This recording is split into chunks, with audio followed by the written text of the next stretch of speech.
2026-এর final match এই বিশ্বকাপটি ছিল চাচা ভাতিজার বিশ্বকাপ।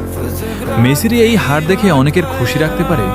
আমি তাদেরকে বলতে চাই, কেউ বা গোল দেয়ার মেশিন, আবার কেউ নাটকের ওস্তাদ। কারোর কাছে 5টি বিশ্বকাপ আছে, আবার কারো কাছে 2টি ইউরো কাপ, কিন্তু মেসির কাছে আছে পুরো পৃথিবী। প্রত্যেক মানুষের মনে জায়গা করে নিয়েছে এই একটি মানুষ। মেসি পৃথিবীর সবচেয়ে ভালো ফুটবলার হলেও তিনিও একজন মানুষ। এই বুড়ো বয়সে তিনি যা করে দেখাইছে তা অনেক কম বয়সে ফুটবলার করতে পারে না। তাকে মনে রাখার মতো অনেক কিছু আছে। তারপরও এই 12 ভাতারি সাপোর্টারের জন্য আমাদের আর্জেন্টিনার এই অবস্থা।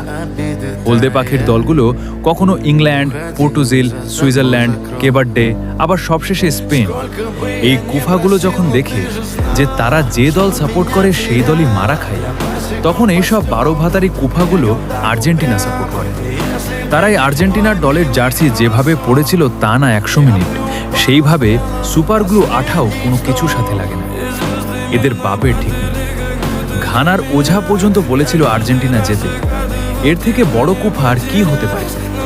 আর্জেন্টিনা জিতে গেলে বলতো ফিফাকে আর্জেন্টিনা কিনে ফেলেছে, কারণ যোগ্যতা মেনে নেওয়ার সাহস সবার থাকে না। আর্জেন্টিনা হেরে গেলে অনেক হলুদে পাখি গর্ত থেকে বেরিয়ে আসে, কিন্তু আর্জেন্টিনা জিতলেই আবার সেই গর্তেই লুকিয়ে পড়ে।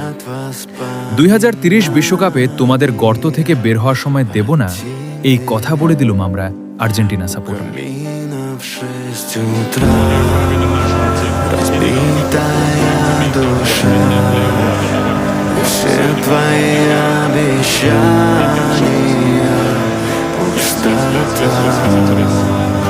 В камине в 6 утра.